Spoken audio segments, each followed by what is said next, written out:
আজি আমি ডিসকাস কৰিম বোনছ প্ৰজেকশ্যন। তো বোনছ প্ৰজেকশ্যনৰ বাকী সব ডেৰিভেশ্যন একে থাকিব, খালি অকণমান টেবুলেশ্যনত অকণমান অলপ বেলেগ থাকে। বোনছ প্ৰজেকশ্যনটো এটা কনিকেল প্ৰজেকশ্যনে হয়। এতিয়া বোনছ প্ৰজেকশ্যনৰ যিবিলাক আগতে আমি যিটো চাইছিলোঁ চিম্পল কনিকেল প্ৰজেকশ্যনত, তো চিম্পল কনিকেল প্ৰজেকশ্যনত যিবিলাক আমাৰ ফৰ্মুলা লাগিছিলে, যেনেকৈ এতিয়া কথা কওঁ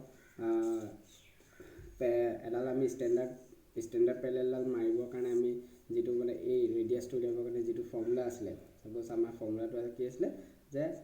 R10 90 মাইনাছ থিটা, তো সেইটোৱে থাকিব ইয়াতো সেইটোৱে থাকিব। তাৰপিছত আছিলে spacing between the parallels, spacing between the পেৰেলেলছতো সেইটোৱে থাকিব। স্পেচিং বিটুইন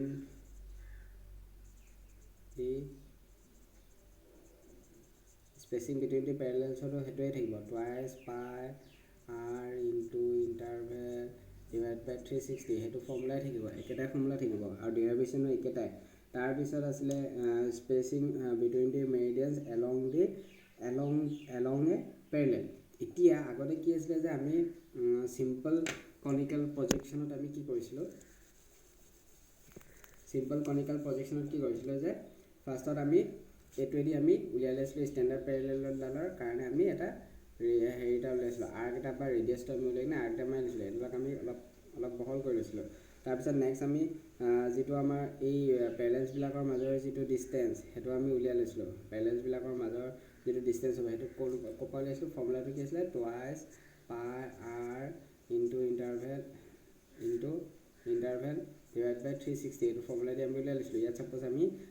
ইয়াত পালোঁ আনচাৰটো পালোঁ বোলে 2 চেণ্টিমিটাৰ, এনেই কথাটো হৈছে 2 চেণ্টিমিটাৰ পালোঁ, তেনেহ'লে 2 চেণ্টিমিটাৰ দি আমি ইয়াক ডিভাইড কৰি লৈছিলোঁ। তাৰপিছত এই পইণ্টৰ পৰা আমি কম্পাছটো লৈ কিনে এই পইণ্টলৈ কম্পাছটো লৈ কিনে আমি এনেকৈ মাৰি দিছিলোঁ। এই পইণ্টৰ পৰা এই পইণ্টলৈ আমি কম্পাছটো দি মাৰি দিছিলোঁ। এই পইণ্টৰ পৰা এই পইণ্টলৈ আমি কম্পাছ দি মাৰি দিছিলোঁ। এই পইণ্টৰ পৰা এই পইণ্টলৈ আমি কম্পাছ দি মাৰি দিছিলোঁ। তললৈ একেটাই থাকিব, তেনেকৈ থাকে। তাৰপিছত চাপ'জ এইডাল যে আমাৰ আছিলে কি ষ্টেণ্ডাৰ্ড পেৰেলেল, যেনিবা এনেই কথাটো কৈছোঁ, এইডাল আমাৰ ষ্টেণ্ডাৰ্ড পেৰেলেল, এতিয়া নেক্সট আমি ষ্টেণ্ডাৰ্ড পেৰেলেলডালতহে আমি মেৰিডিয়ানছবিলাকৰ স্পেচিংটো কিমান হ'ব সেইটো আমি উলিয়াই লৈছিলোঁ। চাপ'জ আমি সেইটো ফৰ্মুলা পাইছিলোঁ আমি কি স্পেচিং বিটুইন দি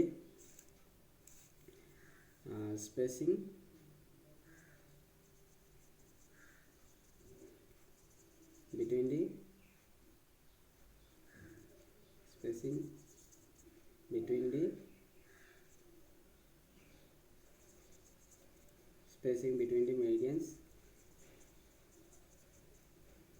সেইটো আমি ফৰ্মুলাটো কি আছিলে টুৱাইছ পাই R cos থিটা ইনটু ইণ্টাৰভেল ডিভাইড বাই 360, এইটো আছিলে। তো cos থিটাত আমি কি লিখিছিলোঁ, অকল ষ্টেণ্ডাৰ্ড পেৰেলেলৰ ভেলুটো লিখিছিলোঁ, ঠিক আছে। মানে এইটো ফৰ্মুলাটো আছিলে টুৱাইছ পাই R cos থিটা ইনটু ইণ্টাৰভেল ডিভাইডেড বাই 360 আছিলে। তো ইয়াত যেনিবা চাপ'জ আমি পালোঁ যেনিবা আমি 1.5 চেণ্টিমিটাৰ পালোঁ, যেনিবা আমি ইয়াত আনচাৰটো লিখি গ'লোঁ 1 চেণ্টিমিটাৰ। আৰু ইয়াত কছ থিটাটোত কি লিখিম যে ষ্টেণ্ডাৰ্ড পেৰেলেল মানে কি যিডাল পেৰেলেলৰ আচলতে কি হ'ব কোণটো টাচ হৈ থাকিব, তো সেইটো হ'ব আমাৰ কাৰণে ষ্টেণ্ডাৰ্ড পেৰেলেল। তো তাত ষ্টেণ্ডাৰ্ড পেৰেলেলৰ ভেলুটো লিখি কিনে আমি গোটেইখিনি কেলকুলেশ্যন কৰি কিনে পালোঁ যেনিবা 1.5 চেণ্টিমিটাৰ। নহ'লে ষ্টেণ্ডাৰ্ড পেৰেলেলত আমি মেৰিডিয়ানছ ইয়াত আমি কি কৰিম 1.5কৈ আমি ভাগ কৰি দিম, কেইটা বোলে এইফালে বোলে 4টা আৰু এইফালে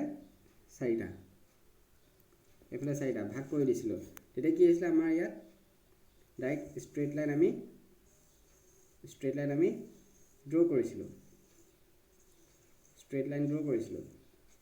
তো এইটো আমাৰ আছিলে কি চিম্পল কনিকেল প্ৰজেকশ্যন।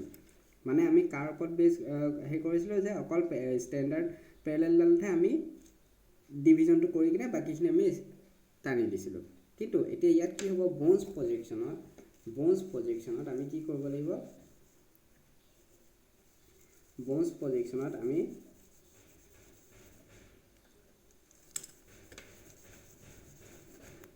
বোনছ প্ৰজেকশ্যনৰ আমাৰ যিটো এইটো ফৰ্মুলাটো আছে যে ষ্টেণ্ডাৰ্ড পেৰেলেলত যিটো আমি ভাগ কৰিম সেইটো ফৰ্মুলাত আমাৰ ফৰ্মুলাটো কি আছিলে টুৱাইচ পাই আৰ কছ থিটা ইনটু ইণ্টাৰভেল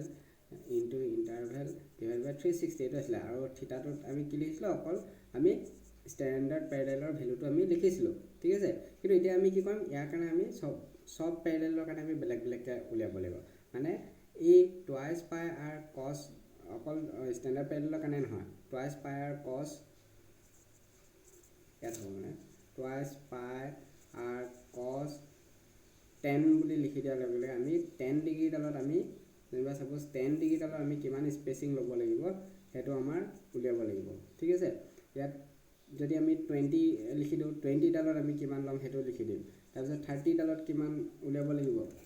30 ডালত কিমান উলিয়াব লাগিব তো সেইটো আমি লিখি দিম 30 ডালত আমি কিমান ল'ম সেইটো লিখি দিম তাৰপিছত দেখিম যে আমাৰ কাৰ্ভডাল আসলে এনেকুৱা হয় কাৰ্ভডাল কেনেকুৱা হ'ব আগতে কি আছিলে আমাৰ ষ্ট্ৰেট লাইন ড্ৰ হৈছিলে কিন্তু এতিয়া কি হ'ব আমাৰ ইয়াত অলপ এটা কাৰ্ভেচাৰ এটা ল'ব ঠিক আছে এটা কাৰ্ভ এটা ড্ৰ হ'ব আমাৰ যিখিনি আমি মেৰিডিয়ান সেই মেৰিডিয়ানবিলাকে কি ল'ব এটা কাৰ্ভৰ শেপ ল'ব ঠিক আছে এটা কাৰ্ভৰ শেপ ল'ব এতিয়া এইটো কাৰণেহে আসলে আমি কি কৰিব লাগিব এটা টেবুল আমি বনাব লাগিব যেটো আমি টেবুল কনিকেল সিম্পল কনিকেল প্ৰজেকশ্যনত বনোৱা নাছিলোঁ তে এইখনত মই সব লিখি থৈ দিছোঁ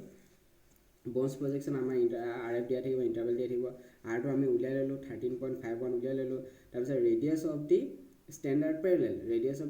পেৰেলেলৰ হেৰিটো কিমান হ'ব r10 90 মাইনাছ থিটা আৰটো মানে আৰে হ'ব 10 ইয়াত থিটাটোত কিন্তু আমি ষ্টেণ্ডাৰ্ড পেৰেলেলৰ ভেলুটোৱে লিখিব লাগিব ষ্টেণ্ডাৰ্ড পেৰেলেল কোনটো হ'ব লাগিব সাপোজ মই ইউৰোপখন ইয়াত ড্ৰ কৰিবলৈ আমাৰ এক্সটেনশ্যনটো আছিলে 20 to 80 তো মাজত কোনটো পৰিব 20 আৰু 80 ৰ মাজত কোনটো পৰিব 50 টো পৰিব তো 50 টো আমাৰ কাৰণে কি হ'ব 50 টো আমাৰ কাৰণে কি হ'ব ষ্টেণ্ডাৰ্ড পেৰেলেল ঠিক আছে তো 50 টো হ'ব কি আমাৰ কাৰণে ষ্টেণ্ডাৰ্ড পেৰেলেল তো তেতিয়া আমি ইয়াত কি উলিয়াই ল'ব লাগিব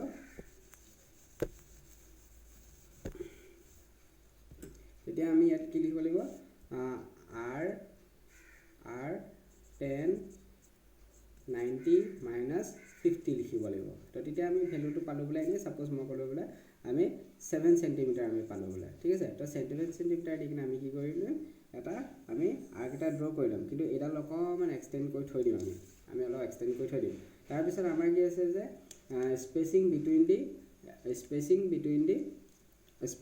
দি পেৰেলেলছত কি কিমান উলিয়াব লাগিব এতিয়া এইটো ফৰ্মুলাটো আমি ল'ব লাগিব টুৱাইচ পাই আৰ ইনটু ইণ্টাৰভেল ডিভাইড বাই 360 ইয়াত পালোঁ যেনিবা আমি 2 সেন্টিমিটাৰকৈ পালোঁ ঠিক আছে ইয়াত যেনিবা আনচাৰটো আমি কিমান পালোঁ 2 সেন্টিমিটাৰ তো 2 সেন্টিমিটাৰকৈ আমি কেইটা আছিলে ওপৰলৈ 3টা ইয়াত 3টা মাৰিলোঁ মানে এডাল আমাৰ 50 হ'ল এডাল আমাৰ ষ্টেণ্ডাৰ্ড পেৰেলেল এডাল 40 30 20 আৰু তললৈ 3টা 1 2 3 তো এই পইণ্টটোৰ পৰা আমি কি কৰিব লাগিব তেতিয়া এইকেইটা আমি পেৰেলেলকেইডাল আমি ড্ৰ কৰি